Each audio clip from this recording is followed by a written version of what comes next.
This is digit load website, no consent banner, and tags firing without user permission. Let's fix that with Google Tag Manager and FitConsent. Start in the FitConsent dashboard. After registering digit load website, open the configuration page. Your website ID is displayed at the top of the page. Copy it. You'll need it in GTM shortly. In the General tab, set the legislative framework to Auto. This dynamically applies GDPR for European visitors, CCPA for California, and so on. And make sure Google Consent Mode V2 is set to Advanced.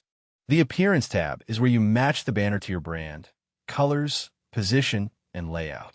The Content tab handles the text shown to visitors and multi-language support, including French and Spanish. In your GTM workspace, go to Admin, open Container Settings, and Enable Consent Overview. This unlocks GTM's built-in consent monitoring panel. Go to Templates and search the Community Gallery for FitConsent. Click the result, add it to your workspace, and accept the permissions dialog. The template installs in seconds. No custom JavaScript required. Go to Tags and create a new tag. Name it FitConsent, Default Consent. Click Tag Configuration and choose FitConsent as the tag type. Then paste your website ID in the FitConsent website ID field and select Google Consent Default from the dropdown. It must fire on the earliest possible GTM event. Set the trigger to Consent Initialization, all pages.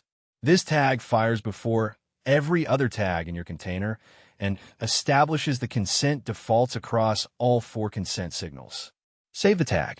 Create a second tag and leave the type set to FitConsent Banner Loader. Use the same website ID and the same consent initialization. All pages trigger. This is the tag responsible for rendering the consent banner on every page of your site. Save it. For your existing GA4 tag, open Advanced Settings, go to Consent Settings, and select No Additional Consent Required. GA4 handles consent natively. It reads the consent state FitConsent sets natively. No extra configuration needed. Click the Submit button in the top right, review the changes, and click Publish to deploy your container. Reload Digit Load website. The FitConsent banner is now live, styled with the colors and language settings you configured in the dashboard. Append FitConsent debug equals true to the URL and reload. The debug overlay appears. All 4 checks are green. Defaults fire first. GTM detected. Developer ID confirmed. FitConsent is now live on Digit Load website.